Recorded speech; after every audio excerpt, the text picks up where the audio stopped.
Nitaenda, nitamlisha, nitamsomea bedtime story, nitamaliza, nitamuita yule mwalimu kaa na mtoto mpaka nikirudi, nitatimuka, nitarudi kwenye ukumbi kuendelea na kazi. So I would leave the meeting and go back to the place where I to the hotel and feed my child, read bedtime stories, take her to bed, and then I'll go back to the meeting. Wapendwa, kulea ni kujitoa. Beloved, parenting is a commitment. Ni sacrifice. You sacrifice nini kwa Kiswahili? Yani lazima kujitoa. Alafu niwaeleze, yani nimekuja kugundua kwamba kujitoa huku ni kuzuri kwa sababu ni kwa muda mfupi. And I've come to understand that mtoto akishafika sekondari akaanza kwenda huko maboarding, unajua sio wako tena. And I've come to learn that this sacrifice is not a lifetime sacrifice, it's a short-term sacrifice which will end at a certain point of time where the children will advance in. Kipindi ambacho ni kigumu cha kuwa na mtoto sana na kuimpart values ni umri wa 0 mpaka 14. The hardest time where you necessarily have to be close to your children to impart and instill manners and values is between 0 to 14 of age. Kwa hiyo ukishaweza kubana pale 0-14 mtoto akajua baba anapenda nini, baba hapendi nini, mama anapenda nini, inakuwa ni marahisi. So if you manage to do it properly between the age of 0 to 14 to get this child to know what you believe in as a family, what the father wants and does not, what the mother wants and does not. Desturi, tabia, mienendo unavihamishia kwa mtoto. If you can remember or recall the first slide, to instill in a child your habits, your character, that value, the values that you have, you transfer them to your children. Maendeleo ya kiuchumi yameathiri familia na malezi.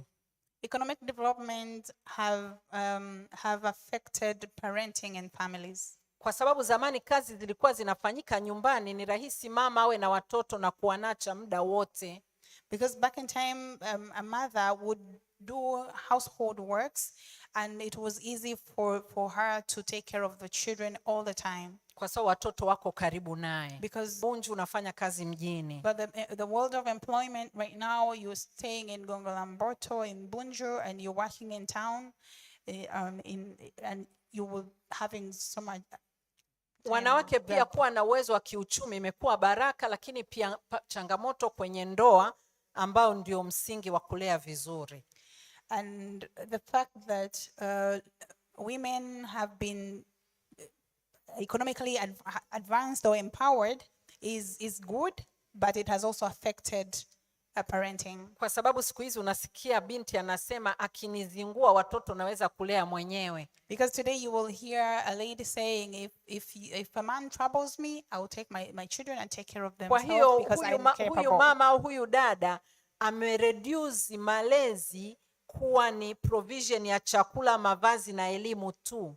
Because this lady has reduced parenting to only provision of basic needs. Wakati malezi yana mambo mengi ya kihisia, ya kisaikolojia, ya urafiki na wazazi, yana mambo mengi ambayo mimi, ngoja kwanza leo niwachekeshe kidogo. Mume wangu yuko Dodoma, amewasalimu pia. So nataka niwachekeshe tu kwa sababu nimekumbuka kwamba imenitokea. I want to give you a fun story. So my husband is in Dodoma and he's sending greetings. Angekuwa na mimi hapa tukifundisha lakini haikuwezekana. He would have been here as we teach together, but it was difficult that he. Sasa bwana, mimi nimekuwa nikimchukulia poa sana. I've been taking him for granted. Msinicheke lakini. Do not laugh at me. Sasa alivyokuwa ameondoka wiki ile nyingine umeme ukaisha. Ukuweka umeme kwenye ile mashine. And then I discovered I did not know how to recharge my look. Ikabidi niwaulize wadada wa kazi nao hawajui. And so I was asking my housemates, how do we do this? And they have no idea. Alafu hela ninazo kwenye simu. And I have money in the phone. I'm able to buy. Tunachukua kale ka mashine na wauliza sasa tunaingiza namba hizi au hizi. So we take in the machine and we even wondering which numbers do we have to put in this. Wote hatujui. None of us was able to tell. Ikabidi tumpigie simu Dodoma, alafu akasema ngoja nikurahisishie mpenzi, akanunua Akatuma akasema, sasa ingiza hizo namba. Naziingizaje? So I called him and he bought electricity for me while in Dodoma and sent the numbers. And then I was even wondering, how am I using these numbers? Halafu nikakumbuka kwamba wakati Rogers anakuwa alikuwa ndiye anashughulika na magari ya familia. And so I remembered that when Rogers, my son, was growing up, he's the one that was taking care of family cars. Mimi nilikuwa sijui insurance inalipwa lini, sijui wiki ya usalama kwa enda barabarani, sijui service. I never knew anything to do or even bothered about when the service was due, when the insurance was due. Sasa alipohama nyumbani nilikuwa nakamatwa na trafiki kila siku. So when he shifted from home and began to live on his own, I would being caught by the traffic most times. Wiki ya nenda kwa usalama nitakamatwa, insurance itaisha nitakamatwa, yani vurugu tu. When it's road safety week, I would be caught by traffic. When my insurance runs out, I'll be caught by the traffic.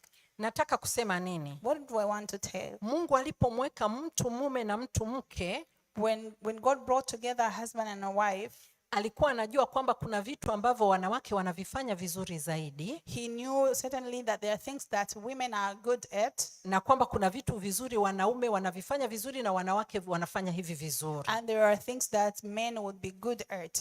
Kwa hiyo ndio sababu hata kama tumeajiriwa na wote ni technocrats, as a reason if we are both technocrats and we are all employed, bado lazima tukubaliane majukumu ya baba ni yapi, majukumu ya mama ni yapi. It is still very fundamental to agree on the responsibilities of distribution. Na kama tutaamua kukasimisha majukumu kwa walezi, and if we decide to delegate responsibilities to people that help us in raising children, in parenting, kama ni wafanyakazi wa ndani au ni taasisi, be it institutions or households, lazima tudhamirie kujua kwamba sisi bado ndio tunahusika na wale watoto, sio mfanyakazi. We must be intentional and be determined that we are directly responsible with these children and not them that are helping us. Lakini sasa ukiangalia kinachoendelea siku hizi, but what is happening today? Mtu anaenda kazini Jumatatu mpaka Ijumaa. You see, a parent goes to work Monday to Friday. Jumamosi baba anaenda labda kutengeneza gari, mama anaenda saluni kwa sababu mchana kuna harusi. Maybe on Sunday a father goes to deal with the car, and a mother maybe is going to the salon because there's a wedding later. Jumapili tunawahi DPC. And on Sunday siku ya harusi mnarudi watoto wameshalala. And if there's a wedding, you will come back and the children already slept. Lakini mmewapa zile games sana washinde wanacheza kwenye TV. But you've given them television games for them to play. Jumapili mnakuja DPC. And you come to DPC on Sunday. Mkitoka kuna kikao kingine au kuna kitchen party au kikao cha harusi. After the service there's a wedding committee meeting, there's a kitchen party, there's a certain other meeting. Mimi niwaombe leo kwamba kila mmoja ajihoji kwamba actually huwa kuna litmus test nzuri. I want you to humu ndani ambaye ameshahudhuria harusi za watu kadhaa, I want you to question yourself very well. There's a very good litmus that you can use to test yourself. So you have attended several weddings. Na umeenda vikao kadhaa. You have attended several meetings. Ambaye kati ya hao familia 10 zimekuja kumjulia hali wale wanandoa, mkono juu. Amongst these families, these weddings and these meetings that you've attended, how many have at least 10 people that have come to greet your family? Jamani naomba mkono juu. Kama yani wale ulihudhuria una 10 wamesha kutembelea. All the committees you've been in, all the weddings you've attended, if you have 10 people that are always checking on you or have come to visit you in your family, please show up. 10 hawapo.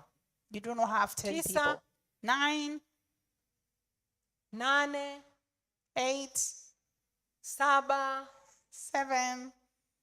Jamani, bado kabisa. 6, 5, 6, 5, 5, 4, 4, 3, 3, 2, 2, angalau basi mmoja. Nani ameshatembelea? 1. Umeona tumepata mmoja.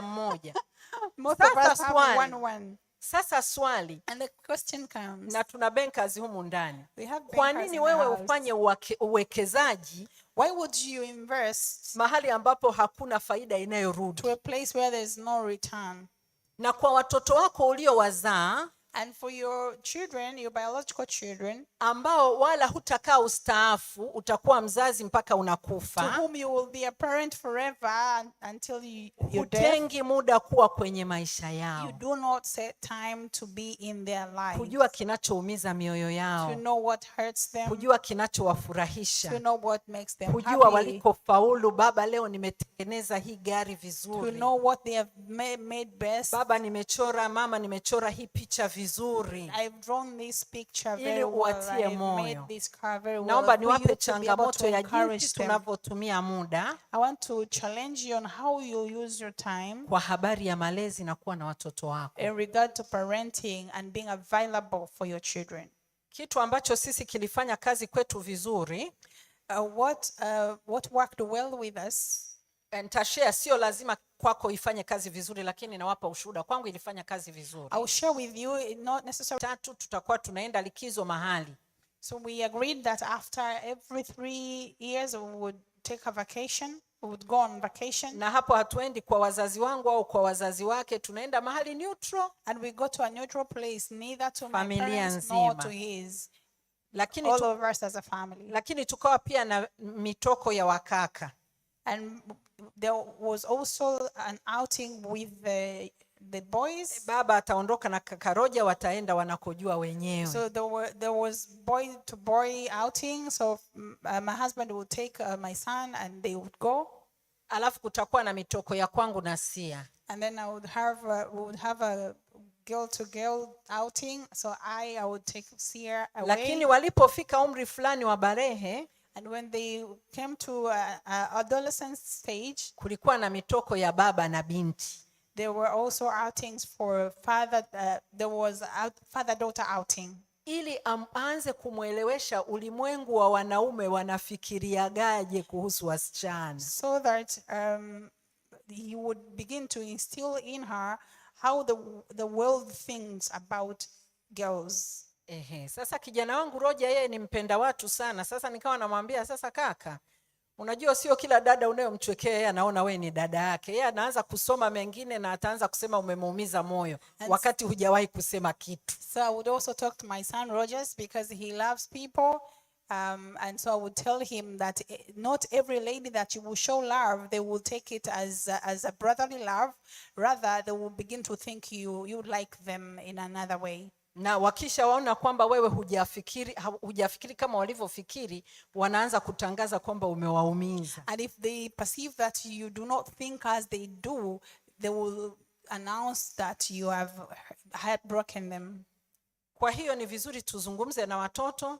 So it is very important that we talk to our children. Ni vizuri tuzungumze na watoto kutegemea na kinachoendelea. To talk to them in line with what is happening contemporarily. Kwa ajili ya muda sitaongelea mabadiliko ya jamii na matokeo kwa familia. For the interest of time, I will not talk about the changes in communities and the results in families or its effects in family. Mitazamo tofauti ya malezi. Enough be that I will talk to you about that there are different perceptions on parenting. Na siku hizi kijamii kuna urahisi sana wa kuachana. And the community perception today is that it is very easy to just separate. Zamani watu walikuwa wanawaza sana, je, watoto itakuwaje? And when these people are separating, most times each party thinks about themselves and what they do not like and what they are not happy about. But back in time, it was that people would think of what will happen to our children if we separate. Lakini siku hizi wanasema tuachane kwanza, habari ya watoto itakuwaje mbele kwa mbele. But today people would be like, we need to separate. How we will go about our children, it will be known later. Tutajuana mahakamani watoto custody atapewa nani. We will get to know when we get to the court who will take custody of the children. Ina affect sana watoto. That affects children. Slide ya maendeleo ya kiteknolojia na familia nairuka kwa sababu nadhani kesho itaongelewa. I will go over this because it will be talked more about tomorrow. Sasa kuna kelele nyingi kuhusu malezi. I would say that let's go back to the foundation of the word of God. Soma Timotheo wa pili 3:16 nyumbani. On your own time at home, read it to 16. Ikupe misingi ya kurudi katika kujua wewe ni nani. And this will give you the foundations and you will go back and discover who you are. Alafu sasa pia tujielimishe kwa sababu elimu haina mwisho. And so let's also enlighten ourselves because there's no end to learning. Mithali 4:13 inasema mkamate sana elimu usimwache aende zake.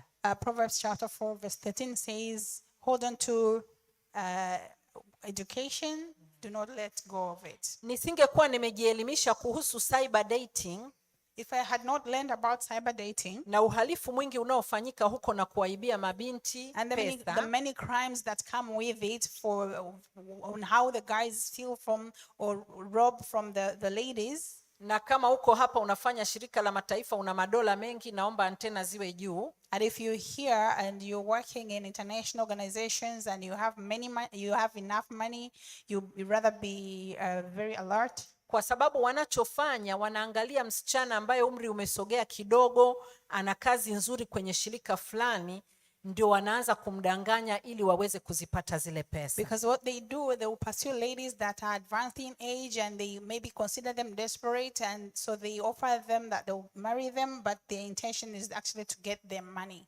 Kwa hiyo nisingekuwa nimejielimisha, nisingemsaidia yule binti niliyewaambia. So if I had not learned about cyber dating, I would not be of help to this lady that was about to be robbed. Nitaomba tusome Timotheo wa kwanza 5:8, hiyo tuisome. Please let's read 1 Timothy chapter 5 verse 8. Niwekee Timotheo wa kwanza 5:8. 1 Timothy chapter 5 verse 8.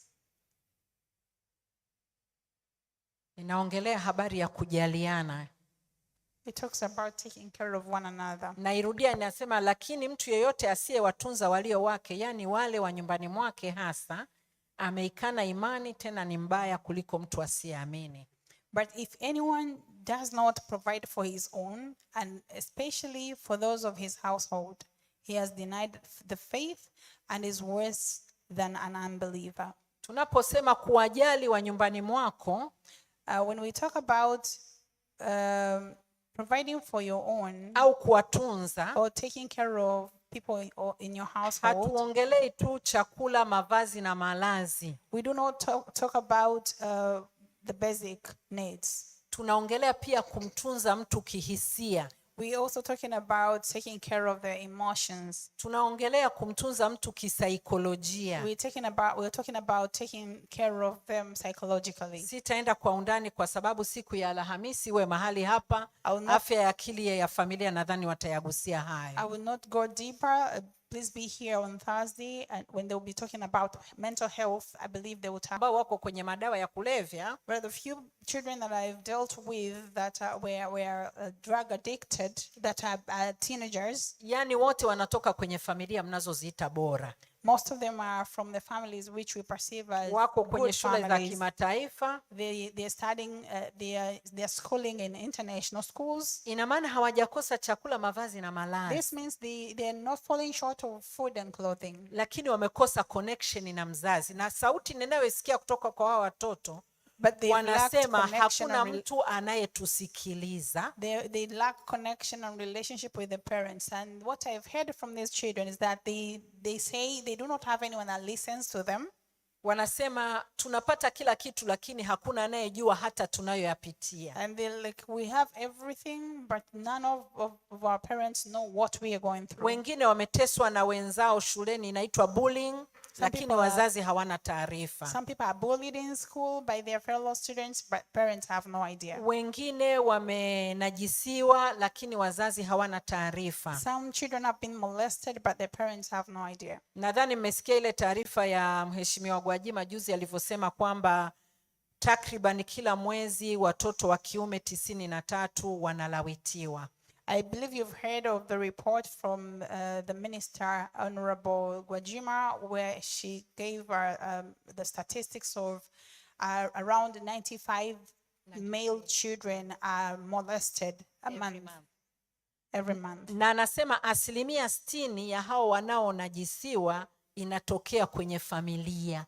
And 90% of this number 60% of this number are the actions that happen actually within the families. Sasa hapo ina maana kama inatokea ndani ya familia na wazazi hawajui, So if this happens in families and parents are not aware, na ni wajomba na baba wadogo na kaka wa kazi na kaka wa garden, vinatokea hapo hapo, ina maana kuna mahali mzazi huzungumzi na mtoto, hujajenga urafiki.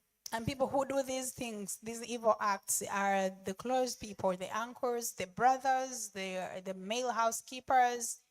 And if it happens this way and a parent is not aware, it means this parent does not have a relationship with the child.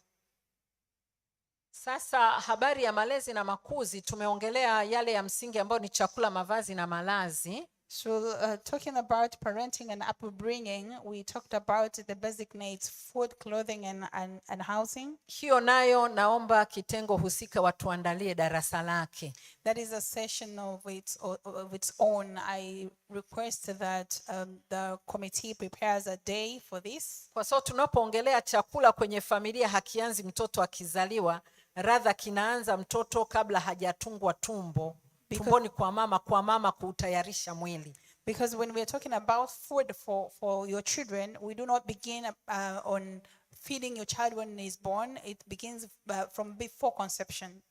Kwa hiyo hilo ndio sababu nasema liwe darasa la peke yake. This is why I'm saying this should be a class or a separate session. Nadhani dada Felix anaweza akatuambia wanaozaliwa na mgongo wazi na vichwa vikubwa kule Muhimbili, si ndio dada? I believe that Phyllis can tell us the statistics of people that are born with open back and spina bifida and split lips and big heads.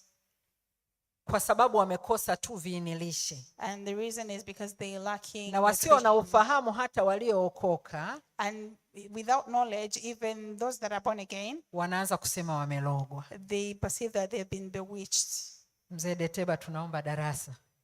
Brother Deteba, please prepare. Elder Deteba, please prepare a class for us for this particular topic. Hiyo yote ya chakula nairuka kwa sababu ya muda. So I'll bypass that because of time.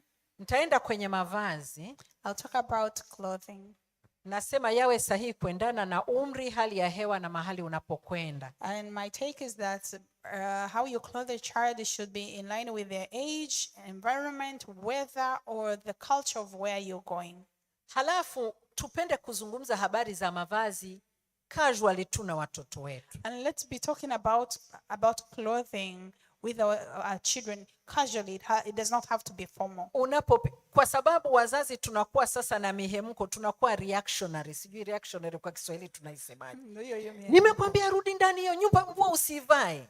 Because we usually react when these children already have this cloth on. So we'll be like, go back inside, take off that cloth. I don't want you to be. Sasa mimi huwa nikisikia najiuliza kwani nani kainunua? So when I hear these reactions, I'll be wondering who even bought this cloth. Kwa sababu nimeshaisikia kwa wazazi kadhaa. Because I've heard this from many parents. Mimi najiuliza kwani nani ameinunua hiyo nguo? I'll be asking myself who even bought it. Lakini pia mkiwa na tabia ya kuzungumzia vitu, but when you have a habit of talking about clothes, unafahamu pia ulimwengu wa mtoto wako, kwa nini anavaa anachovaa au anataka kuvaa anachotaka kuvaa. You even get to know or to perceive their thinking on when it comes to clothing, why they want to wear what they want to wear. Na unaweza ukaitumia kama platform nzuri tu, jukwaa zuri la kuanza kumuelimisha yeye ni nani katika Kristo. And that casual talk can be a very good platform to begin to let your children know, to help your children know who they are in Christ. Hivi unajua ukimwambia wewe ni ukuhani wa kifalme. Because if you tell them you are a royal priesthood, ukaanza kuifafanua hiyo, and you begin to expound, akajiona kwamba yeye sio wa kawaida, and they begin to see themselves not as ordinary people,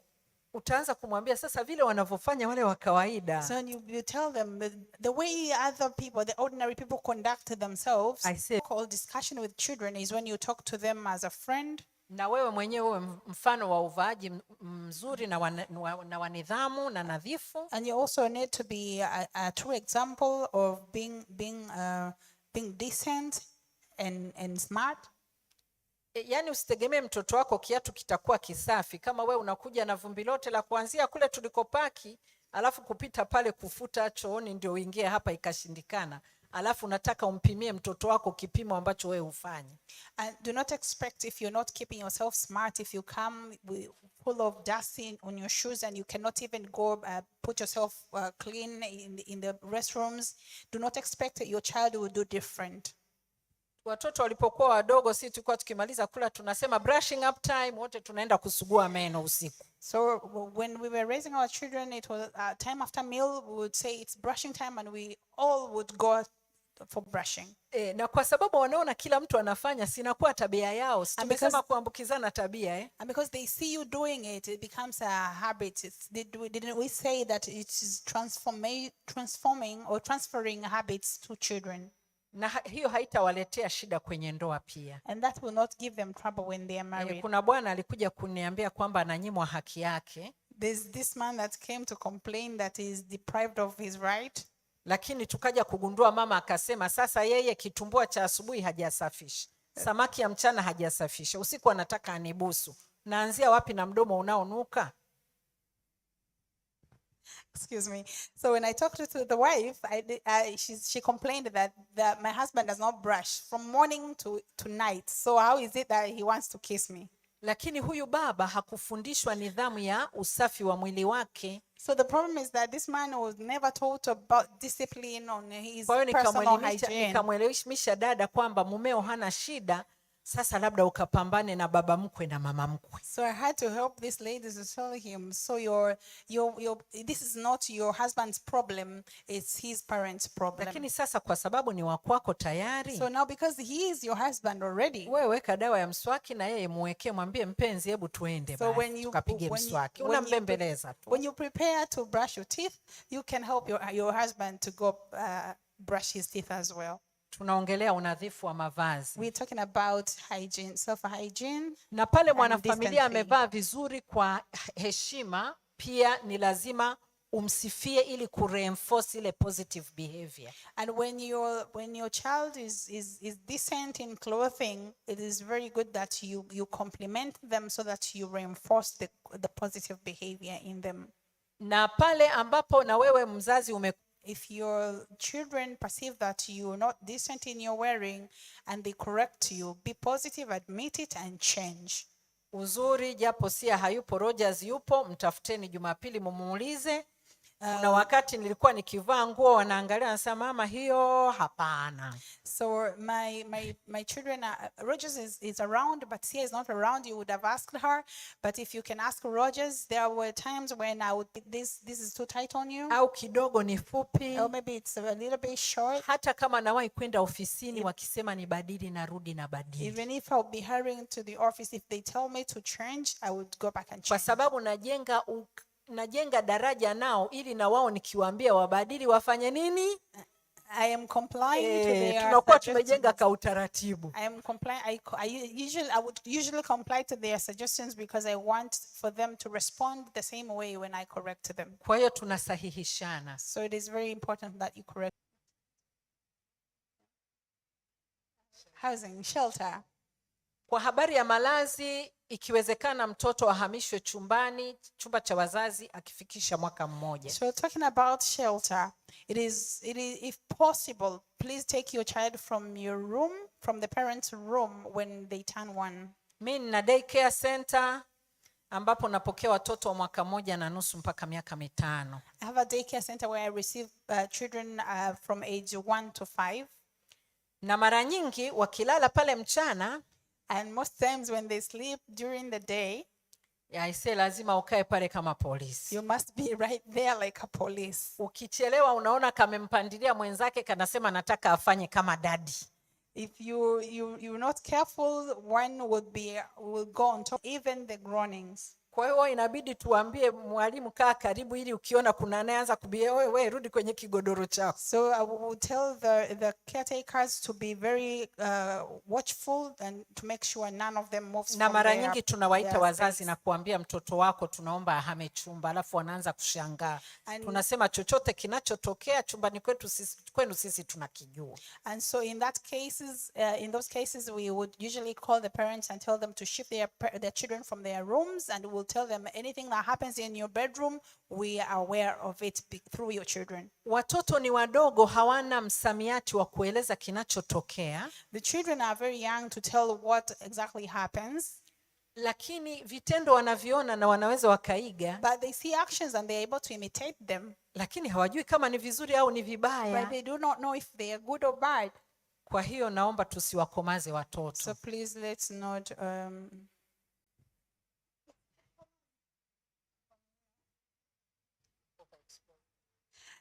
overexpose our children according to gender. Na ikiwezekana wafanyakazi wa ndani wasilale na watoto wako hata kama ni wa jinsia moja. And if possible, do not let your children sleep with housemates or house helpers in the same room, even if they are of the same gender. Haya ambayo naozungumza ni vitu nimepitia katika huduma yangu ya counseling. These things I'm telling you, the things that I've personally observed all through my sessions of counseling. Ambapo mabinti wengine wameniambia walifundishwa usagaji na mabinti wa kazi. Where I've met ladies who tell me they have been exposed to lesbianism by their housemates. Na wageni tunawapenda, ila wasilale na watoto wetu vyumbani. With the guests, even if they're of the same gender, we have heard of that statistics of children that are being molested. Na watoto wafundishwe kulala na nguo pana zinazoruhusu mwili kupumua, na hapo hapo wamejisetiri. And teach your children to sleep with the clothes that are covering them enough, but giving them room to, but they vyao katika hali ya usafi tangu wakiwa wadogo. So teach also your children to keep their rooms tidy from when they are still young. Kulikuwa na slide ya elimu, ni ndefu lakini nitairuka. Lakini elimu huanza mtoto akiwa mtoto mdogo kabisa. I'll skip the slide that talks about. Rather, I'll not skip, but I'll glaze over it. I would graze over the slide that talks about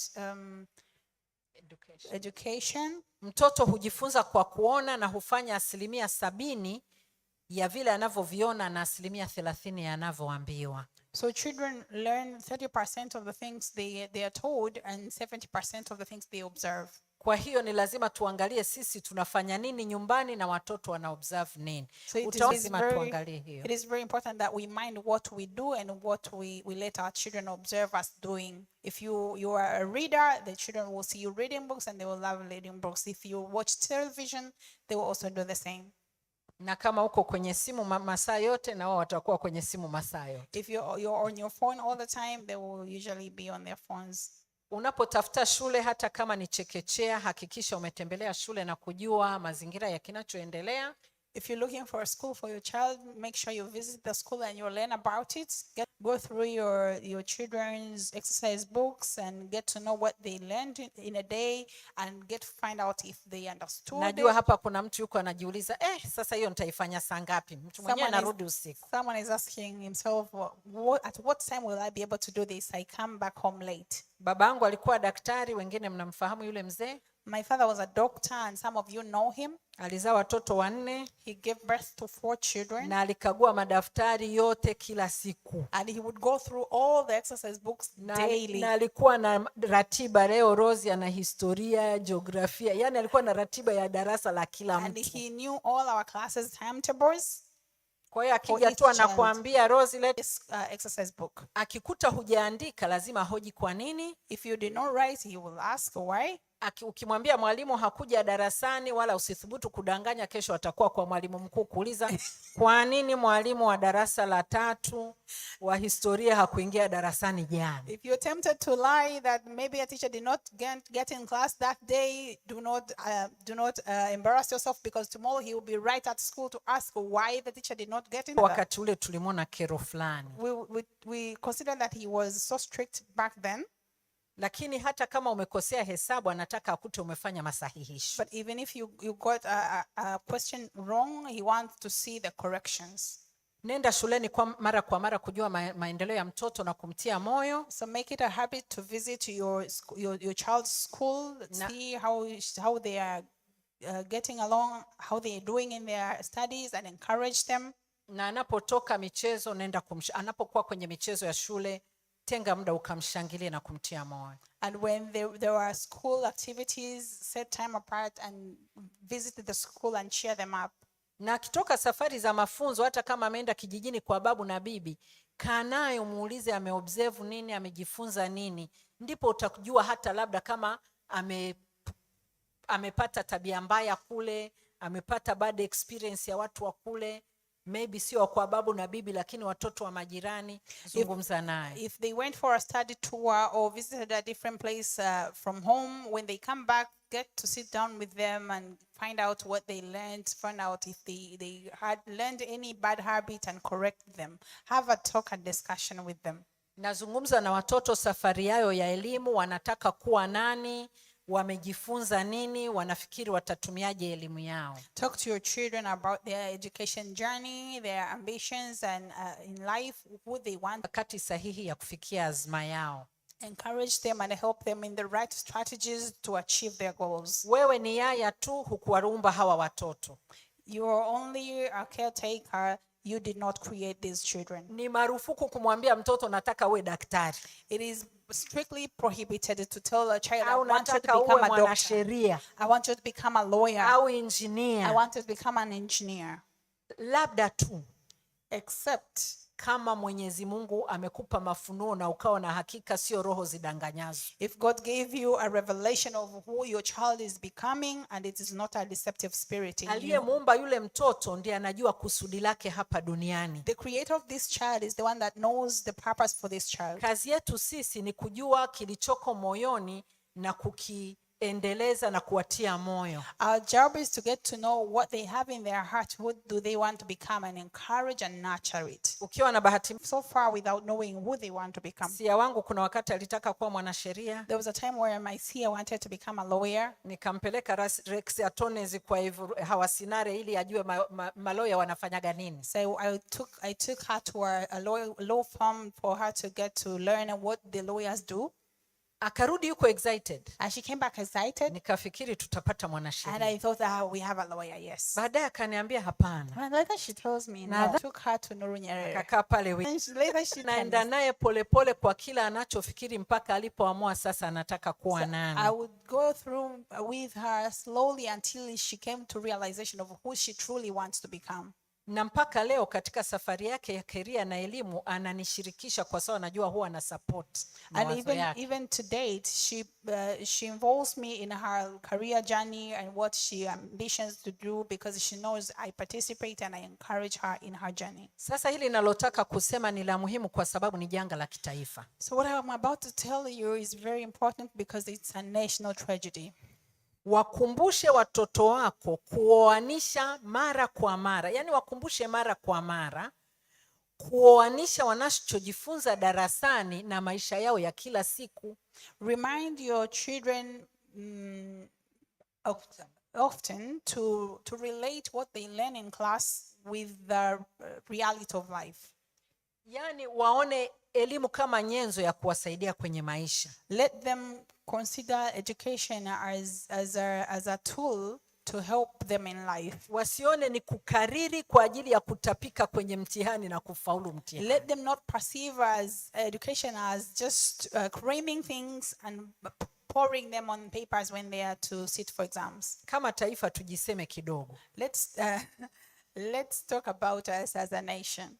Tuna watu wana vyeti vingi vizuri, We have people that have very good certificates, lakini ukimwambia sasa afanye kinachofanana na kile cheti unachanganyikiwa. but if you tell them to apply whatever they learned that to the point they acquired this certificate, they are unable to. Kwa sababu tumetengenezewa mazingira ambayo tunakariri na kufaulu, kinachomata ni A, whether ulielewa au ulikariri. Because the systems of education have conditioned us to cram things.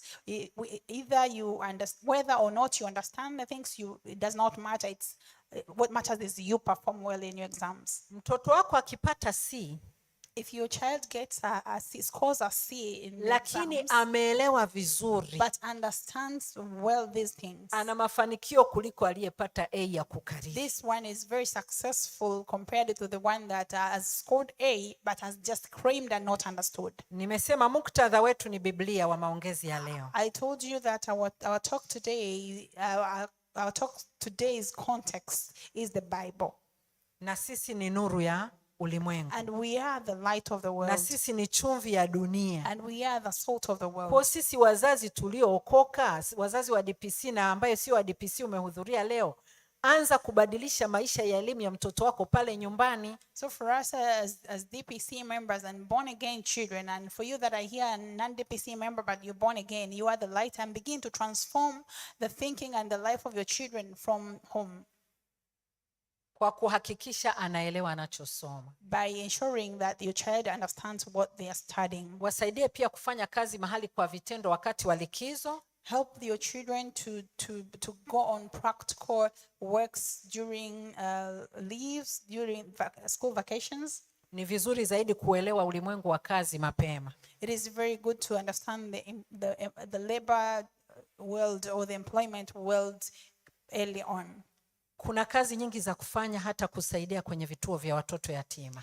There are many jobs to do, even to assist and provide help in orphanages. Mimi siamini katika mtoto ambaye yuko likizo anakaa asubuhi mpaka jioni. I do not believe in having a child stay at home from morning to evening when they are on vacations. Nawaambia tafuta hata jirani ambaye ana babu, uende umfulie yule babu nguo. I will tell this child, look for even a neighbor that has an elderly person in their house and clean their clothes. Jamani, Roger yupo, mumuulize. I have my son Rogers, ask him. Nilikuwa nawaambia wakati wa likizo, I would tell him when it's off school, nawapa ile likizo wiki ya kwanza kupumzika. I'll give you the first week to rest.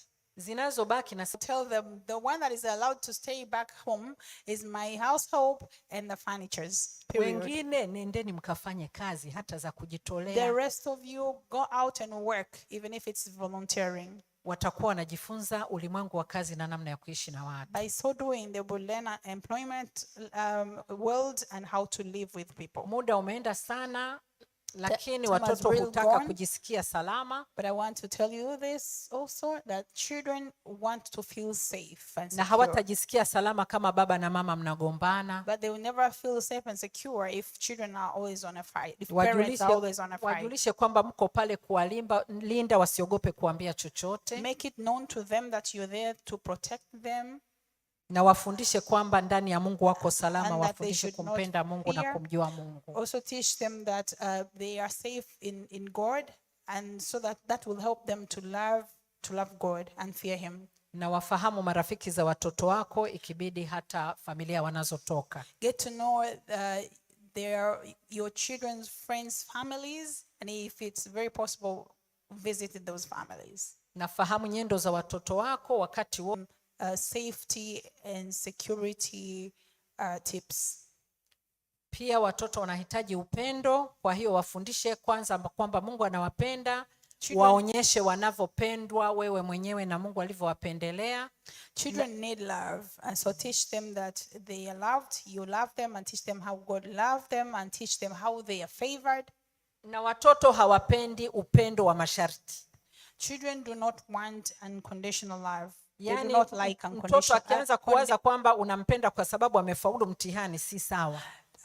Apologies. Children do not like conditional love. They do not want to feel like you love them because they made it well in the exams. Mpende mtoto akiwa juu, mpende mtoto akiwa chini, mpende mtoto kama amefanya vizuri, mpende mtoto kama ameharibu, ili uweze kumrudisha katika njia sawa. Love your children under all circumstances, whether or not they do well in school, whether or not they are first in class or last. Love them unconditionally. Na unawachanganya watoto unapowaambia unawapenda, alafu hapo hapo unamchukia au unamsema vibaya, unamtukana au kugombana na mtu anayempenda sana kama baba au mama.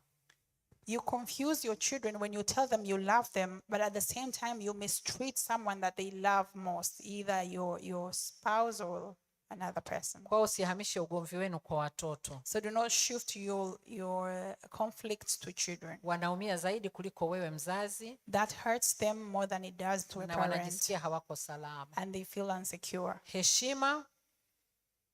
Kwa habari ya heshima, andika hiyo mistari, sitaisoma. Respect. In regard to respect, please write these verses. I will not read them. Kutoka 20:12. Exodus chapter 20 verse 12. Warumi 13:1 mpaka 7. Romans chapter 13 verse 1 to 7. Waebrania 13 mpaka mstari wa 17. Hebrews chapter 13 verse 17. Na Petro wa kwanza 2:17. And 1 Peter chapter 2 verse 17. Hiyo yote inaongelea heshima. All these things talk about na heshima huanza kwa mtu respect. kujiheshimu mwenyewe. And respect begins by oneself. Kwa hiyo wafundishe watoto kujua thamani yao. So teach your children to know kwamba wao ni ukuhani wa kifalme, wao ni watu wa milki yake Mungu, wasijichukulie ni watu wa hovyo hovyo. They need to know that they are royal priesthood of God's dominion and that they should not take themselves as ordinary people. Wafundishe pia kwamba heshima hudhihirishwa tofauti kwenye makabila mbalimbali. And teach them that respect can be shown differently depending on tribes. Ili waweze kusoma mazingira waliopo na wasikwaze wengine. So that they are able to learn and act or behave depending on where they are without offending others. Na wafundishe watoto kuto kudharau mila ya mtu mwingine. Teach children not to despise any person's tradition. Kama yeye ni Mchaga anasalimia yuko wima wima. If your child is a Chaga and greets while standing upright, asifikiri yule anayepiga magoti amejidhalilisha. Should not despise the one that kneels down when they are greeting. Ile ni mila yao. That is their culture. Wafundishe kwamba watu wanaonyesha heshima kwa tofauti. That is their tradition. So teach them that people show respect in different ways. Alafu ujifunze kuheshimu watu wengine na wafundishe watoto kwa vitendo. Also teach them to respect other people and teach them by action. Wakiona mfanyakazi wa ndani humheshimu, if they perceive that you do not respect your house help, kesho itakuwa ngumu kwa watoto wako kuheshimu watu wengine. It will be difficult for your child to respect other people. Tunaanziaga Yerusalemu yetu. We begin with our Jerusalem. Yule unayemwona ni mfanyakazi wa ndani, that which you perceive as a house helper, anaweza kuwa ni mtoto wa mjomba wako. It could be kwenye nyumba nyingine. Could be a daughter or son to your uncle in another house. Kwa sababu hata kama wewe umefanikiwa sana, sidhani kama ni ukoo wako mzima wote umefanikiwa. Because even if you've made it in life, it doesn't kuheshimu wa nyumbani mwako. So teach your children practically to respect other people by beginning from your home and your na family. Pia wafundishe wao kujitambua, changamoto za utandawazi na kuigana zisiwavuruge. So that the challenges of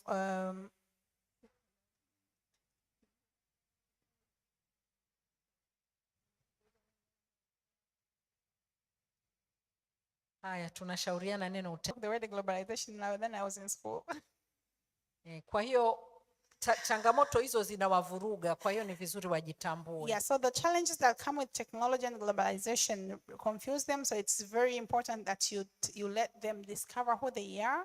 Kwa ule mstari wa Petro wa kwanza 2:6 unaosema sisi ni ukuhani wa kifalme, ni hivi watu wa milki wake Mungu, mwende mkausome na muwasome watoto. So please go read that verse in 1 Peter chapter 2 verse 9 that tells us that we are holy priesthood, and read it to yourself and to your children. Nadhani nafika slide za mwisho. Mawasiliano ni kati ya watu wawili au zaidi. Penda kusikiliza zaidi kujua ulimwengu wa mtoto wako. I'm approaching the last slides. I'm approaching the end, and the last slide, one of the last slides is about communication. Be careful to listen to your children and to know their world. Na hata katika mawasiliano nao tuupokea tofauti, kwa hiyo jifunze namna ya mtoto wako. Here also people receive communication differently, so learn how your children communicate. Kuna mtoto ukimpa amri kwa ukali ndiye anatekeleza. There are children, if you order them strictly, that's when they obey. Kuna mwingine ukifanya kwa ukali they freeze and they do not know what to do. Watoto wetu sio chupa za Coca-Cola.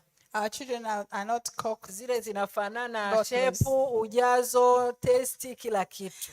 They are not Coke bottles which are the same, with of the same shape, the same taste of the drink in it. They are different. Kwa hiyo soma namna ya kila mtoto na uende naye hivyo. So you need to learn about your children and their differences and work with them depending on their differences. Na wasiliana na mtoto kutegemea rika lake. Also communicate to your children depending on their age. Mimi mara mbili nimeenda ofisini kwa Pastor Abel, nikafurahi kweli anavyomtreat yule binti mdogo. Like twice I've visited Pastor Abel's office and I was so happy how he treats that young girl of his.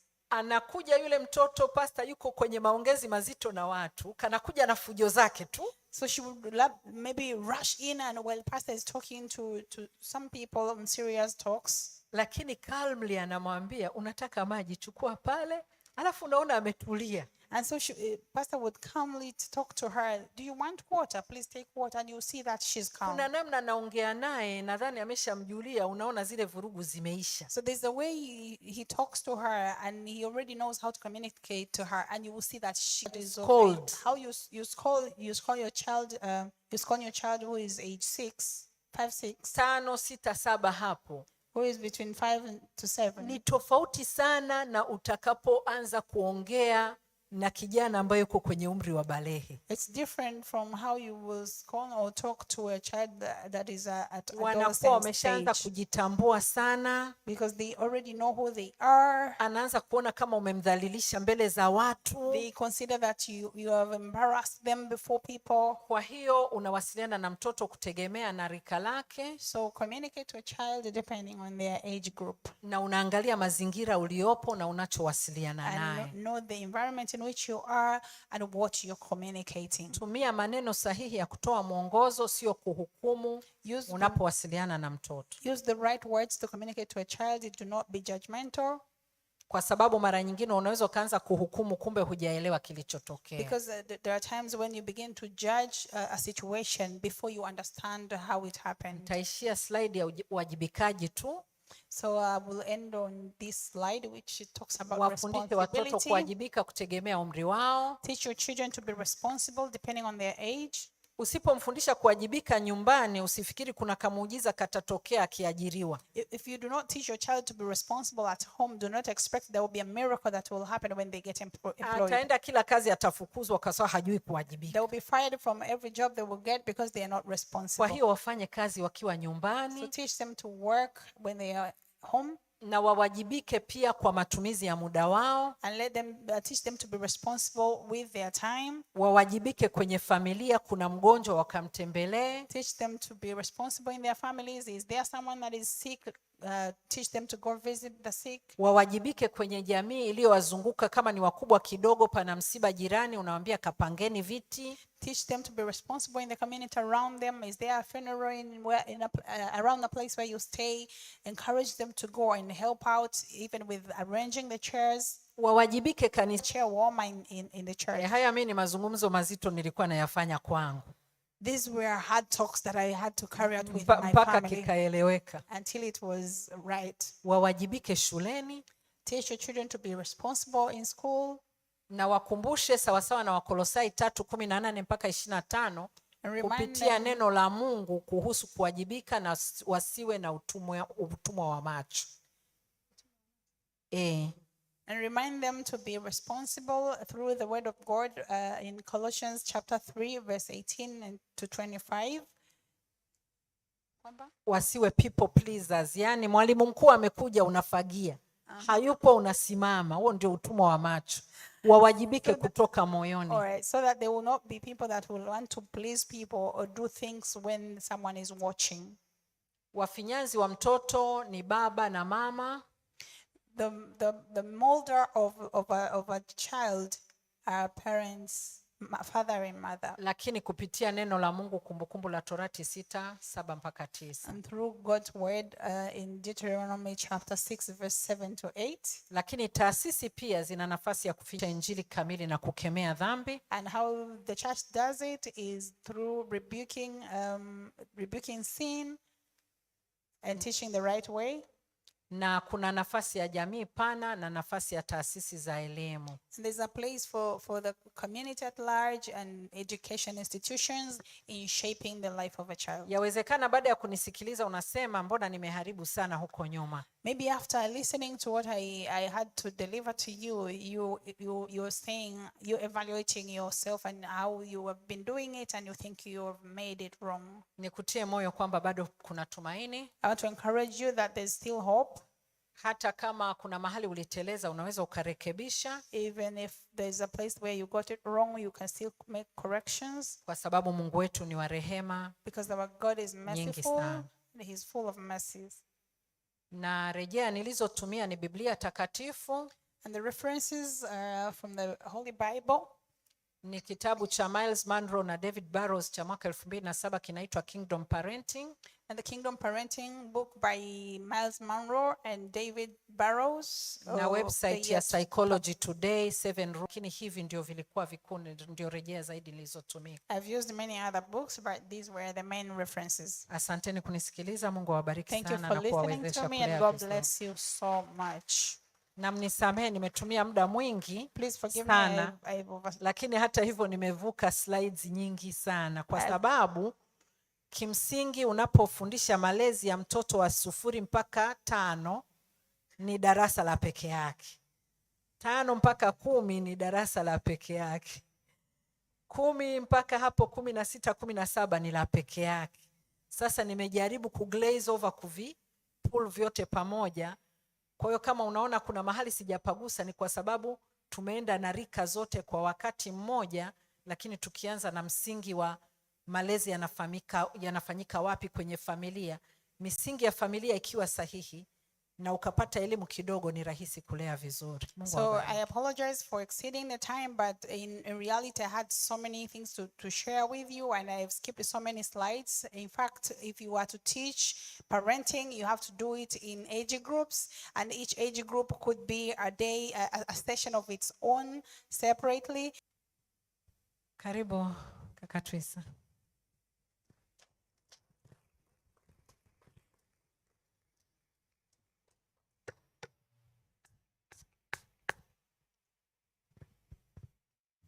Bwana Yesu apewe sifa.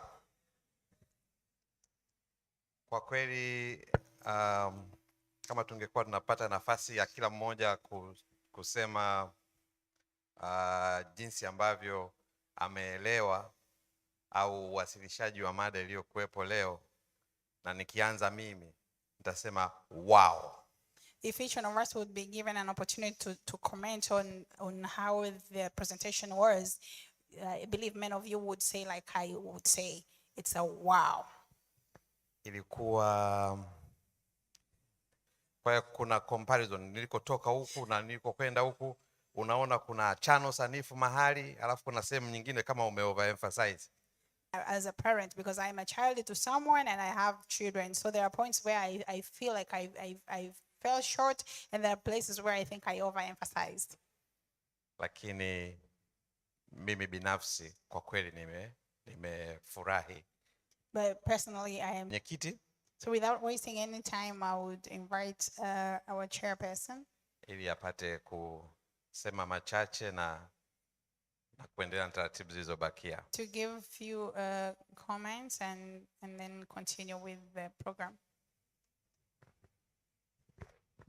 Hallelujah. Amen. Najua kila mtu ana takeaway yake. I believe each one of us have our takeaways. Mimi yangu ni mawili tu, sitaki na maneno mengi. Mine are two. I do not want to speak many things. Maana watu wanasema ni nini wengi walimu mchuzi there's that saying. Nasema wapishi wengi walimu mchuzi, na mimi sitaki kuharibu. Sababu najua kwa kweli mwasilishaji wetu amefanya kazi nzuri. Yes, our presenter has done well. Mungu akubariki God sana. bless you. Thank you so much. Asante sana. In Dodoma with her husband. Alishtuka sana lakini namwambia Bwana amesema uje utusaidie. She was a bit shocked, but I told her the Lord has said you come and help us. Kwa kweli umefanya kazi nzuri You sana. have done well. God bless you. Yeah, tumpige makofi. Pia For giving us this opportunity. yeah, it's nice to be as a kukaa kama familia na kudiscuss vitu kama hivi. It is very good to sit as a family and discuss things like this. So ni kitu cha kujivunia na kitu kikubwa sana cha kumshukuru Mungu. It is something to be proud of and to thank God for. Yeah, basi baada ya kusema hivyo nikushukuru sana. So You can having take your said chance. that, I want to thank you. You can please take your seat. Basi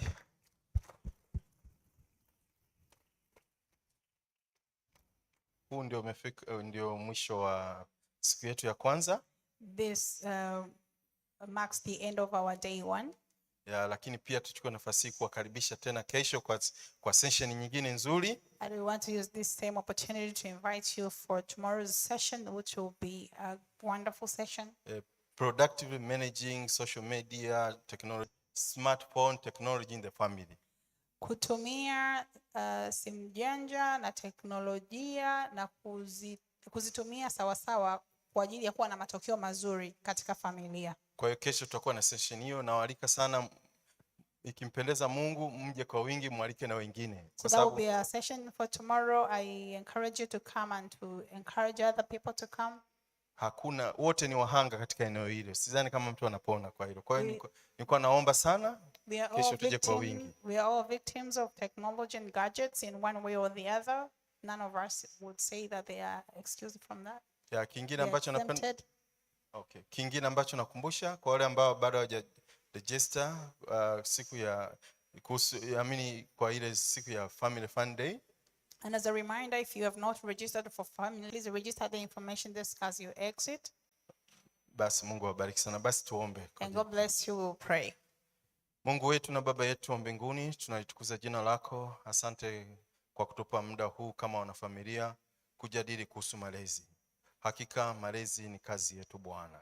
Maana bila wewe Bwana sisi hatuwezi. Lakini kwa sababu Mungu tumekutumainia na tumekukimbilia wewe, tunaweza mambo yote kwa sababu wewe Bwana unatutia nguvu. Asante kwa muda huu. Wengi walitamani lakini Mungu hakuweza. Lakini Bwana Mungu umetujalia neema hii ya kufika mahali hapa kama watoto wako, kama sehemu ya familia, kujifunza na kukumbushana majukumu yetu kama wazazi. Kama mahali hapa Yehova, naomba Mungu katulinde na kututunza. Vilinde vyombo tunavyosafiria Bwana, ukavifunike na damu ya Yesu. Yehova Yesu, neema yako ikatembee na kila mmoja wetu katika jina la Yesu.